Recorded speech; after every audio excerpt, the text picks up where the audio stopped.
Pirmā saskarsme man ar sipu bija pirms kādiem 7 gadiem. Tā bija kaut 5. 6. klase.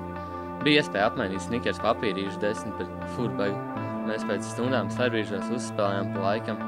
Bija tā kā kruta, bet nebija tāds piedūriens. Vienkārši tā, tik cik varētam uzspādīt barā. Bet tagad jau es nezinu, vairāk nekā 2, kaut 2,5, ja ne visi 3 gadi jau. Piedūriens ir tā, ka aktīvi visu laiku spēlē. Tā, mācos trikus, visu tā. Tas man ir kā hobijs, tāpēc, ka draugi, nezinu, cits piedarās snavo, cits spēlē futbolu, cits skeito. Un tā, man piedūriens sipa, kā es sācu spēlēt, tā, nezinu, visu laiku turpinu neapnīt. Pašā spēlēju viens, bet tā, bieži saspēlēju arī ar draugiem.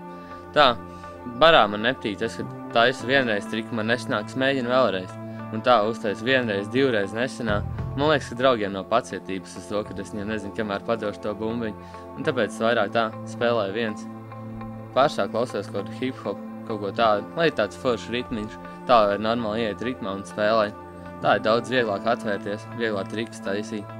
Gribētos, lai sipa vairāk attīstītos Latvijā, gribētu, lai vairāk cilvēku sāk spēlēt, lai sāk veidot kontestus, lai ir kaut kādi pasākumi, kur vairāk iesaist tieši sipas spēli. Tad es domāju, es nezinu, tas kaut kā vairāk neaktivizētos, bet tā, ieietos vairāk un būtu populārāks, aktuālāks. Ceru, ka tas Latvijā kļūs arī aktuālāks un iesaku arī jums spēlēt biežāk.